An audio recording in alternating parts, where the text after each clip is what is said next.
Obrigada, boa noite. Eu agradeço a presença de todos. O tema do meu trabalho é o ICMS, trabalho de cálculo de PIS/COFINS, né? Eu escolhi o ramo do direito tributário, que trata sobre o direito público, né? E ele vai trazer a relação entre o tesouro público e o contribuinte. Com base no ramo do direito público, que trata do direito tributário, vem a sistemática do Sistema Tributário Nacional, que são normas que disciplinam, né, essas regras que regulamentam a cobrança, a arrecadação e a partilha desses tributos.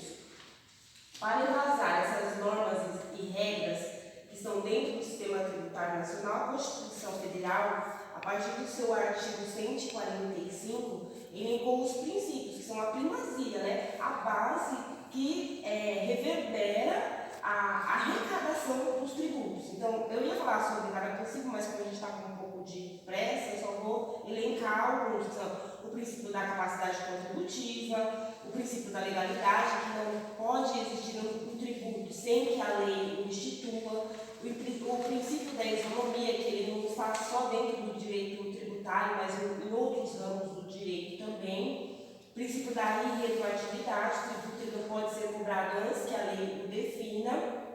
Tem as anterioridades também, que o tributo ele não pode ser cobrado no mesmo exercício financeiro, quando ele é instituído. Então, eu instituo o tributo esse ano, então eu só posso cobrar no exercício posterior. E aí existem as duas anterioridades, tanto a anual quanto a anterioridade nonagesimal. Temos o princípio também da proibição do confisco, né, que é um princípio que o fisco ele não pode criar um tributo que onere o bem do contribuinte. O princípio da liberdade de tráfico, porque você não pode criar tributos que limitem a liberdade de tráfico, ou tributos interestaduais e estaduais que acabem tributando. Tem uma regrinha por fora aí dessa liberdade de tráfico, mas também não vou entrar para não prolongar. Temos o princípio também da uniformidade geográfica, que esses tributos eles têm que ser uniforme em toda a União, ele não pode ser particular para os estados. O princípio da seletividade, né, que diz quanto à essencialidade de cada produto. Então, dependendo se o produto for menos essencial, majora-se a alíquota, se for mais essencial, reduz essa alíquota. E o princípio da não cumulatividade, que é um dos principais princípios que está dentro do tema que eu venho falar hoje, que é aquele princípio que você vai compensar o que foi devido em cada operação, de acordo com o que foi cobrado nas operações anteriores.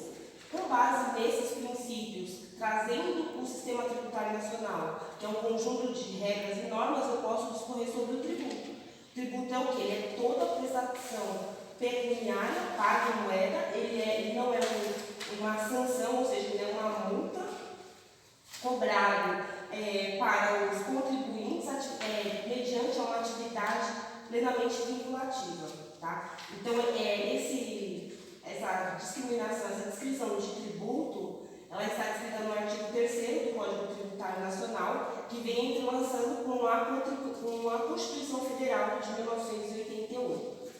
Eu estou tentando ser o mais breve possível, tá? Não, está muito bem. Pode ir. O tributo ele é um gênero. Dentro do tributo nós temos as espécies tributárias, que são as ramificações. Então a Constituição Federal, ela traz 3 espécies tributárias para a gente. São os impostos, as taxas e as contribuições de melhoria. Aí o STF, não obstante, incluiu mais duas contribuições, que são os empréstimos compulsórios, né? Instituídos mediante a guerras ou situações de calamidade. Então pode acontecer que exista aí a possibilidade de criar um empréstimo compulsório. E as contribuições especiais, né, que regulamentam a economia, elas têm características de categorias profissionais para o custeio da Seguridade Social. Tá? Falando dos tributos, tem essas ramificações. Eu tenho o tributo que é gênero, tenho as espécies tributárias, que eu acabei de discriminar, e esses tributos eles têm competências, porque a própria Constituição diz que os estados são harmônicos, independentes entre si. Então, dentro do direito tributário existe essa independência também. Existem tributos que são de competência da União, do Estado e do município. Então, a gente separa os tributos de importação, tributo de exportação, o IOF, o IPI, são tributos de competência da União. Quando a gente vai para o Estado, aí nós pegamos o tributo sobre circulação de mercadoria, que é o ICMS. Pegamos também o IPVA, que é o tributo, que é o imposto sobre propriedade de veículos automotores. Quando nós passamos para o município, nós vamos pegar o tributo, que é o ISS. Nós podemos falar do ISS, que é o imposto sobre o serviço, o IPTU, que ele é tributado sobre o imóvel. Aí nós temos essa divisão. Então, de acordo com cada ente federado, existe uma forma de você tributar, que está dentro de todo o sistema tributário. Eu fiz todo esse apanhado para quê? Para chegar na exclusão do ICMS, porque não basta só falar da exclusão. Como que eu vou entender a exclusão do ICMS se eu não sei o que é um tributo federal? O que é uma contribuição e o que é um imposto? Visto que eu estou falando de duas esferas diferentes. E trouxe também sobre, falando sobre os impostos, né, eu vim afunilando. Então aí eu peguei a parte do ICMS, que é o Imposto sobre Circulação de Mercadoria, e as contribuições. Os dois, meramente, são não cumulativos, ou seja, são impostos que eles não são cobrados em cascata. O que você paga na entrada, você deduz na sua saída. Então, para você não ter uma bitributação, ele se torna não cumulativo. Tanto o ICMS, que é o imposto estadual, quanto as contribuições. Dentro dessas contribuições são incluídos alguns impostos que nós podemos falar, que é o Programa da Integração Social, que é o PIS, e a COFINS, que é uma contribuição que trata da Seguridade Social. E qual que é a diferença? O ICMS é um tributo que ele vai ser revertido para o Estado.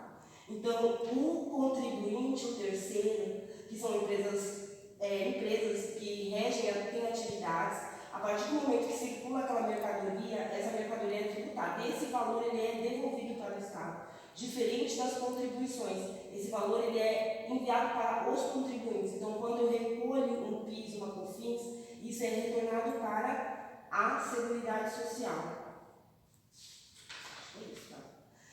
Aí, pensando nisso, o STF, em 2007, uma empresa no Paraná entrou com uma ação, propôs uma ação judicial junto ao STF, questionando sobre a exclusão de ICMS na base de cálculo de PIS/COFINS.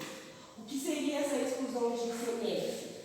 O contribuinte entendeu que ele estaria sendo bitributado. Por quê? Porque eu tenho uma base de cálculo, eu tenho um faturamento da minha empresa e sobre esse faturamento eu vou recolher uma contribuição que vai ser revertida ao meu contribuinte. Porém, sobre esse faturamento eu já recolhi a circulação da minha mercadoria.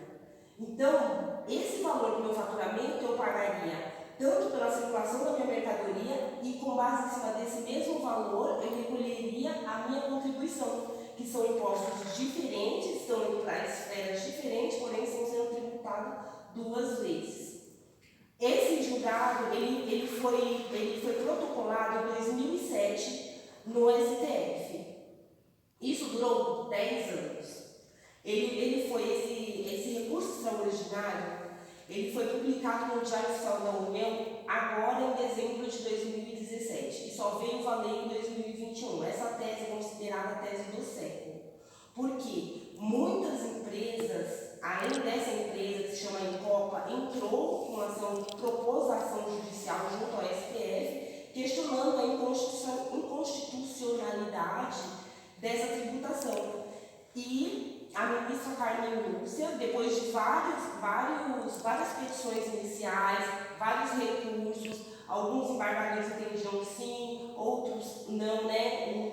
Alguns ministros sim, outros não. Teve votos de relatores contrários, teve alguns julgados que foram julgados contrários, mas aí no final a ministra Carmen Lúcia decidiu, por uma decisão monocrática, que realmente é inconstitucional, porque o ICMS ele não compõe a base de cálculo de PIS/COFINS. Então essas empresas que entraram com essa ação junto ao STF, elas conseguiram, né, por favorável a ação. Porém, o que acontece?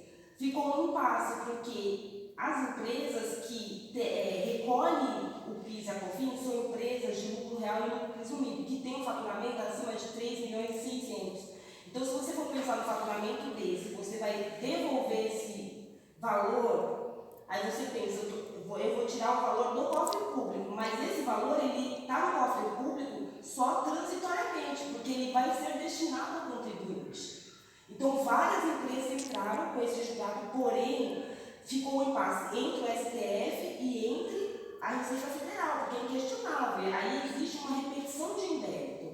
Aí o contribuinte ele tem direito, de acordo com, acho que é o artigo 145, 165, salvo engano, 165 do Código Tributário Nacional, que o contribuinte ele tem direito de reaver um imposto pago indevidamente. E foi isso que aconteceu. Esse imposto foi recolhido anos indevidamente, várias empresas entraram com esse julgado, foi aceito, as empresas que entraram automaticamente já começaram a fazer a apuração do seu faturamento, excluindo o ICMS, já usando esse número de processo, só que as empresas que não entraram com o julgado não têm esse direito, elas precisam entrar com um novo processo para poder ser analisado no STF, mesmo sendo inconstitucional, mesmo a gente já tendo um recurso extraordinário, e pleitear. Então, hoje, está um impasse entre o contribuinte, a Receita Federal e o Supremo Tribunal Federal, que diz, o Supremo, é inconstitucional, devolva. A Receita Federal diz, não devolva enquanto não entra com uma ação. E o contribuinte responde, eu quero que é meu de direito. E aí, o último da cadeia, que é o que vai receber aquela contribuição que é para a saúde, para a educação, para a Seguridade Social, como é que fica? Porque esse valor de tributo, ele já foi recolhido, já foi revertido, e hoje os cofres públicos precisam devolver esse valor. Parabéns, Elaine. Eu acho que aí, gente, o que vocês acham? Uma aí, né, professor? Pergunta vocês, né? A mãe, como é que a mãe não fica tão orgulhosa? Uma coisa linda dessa, né?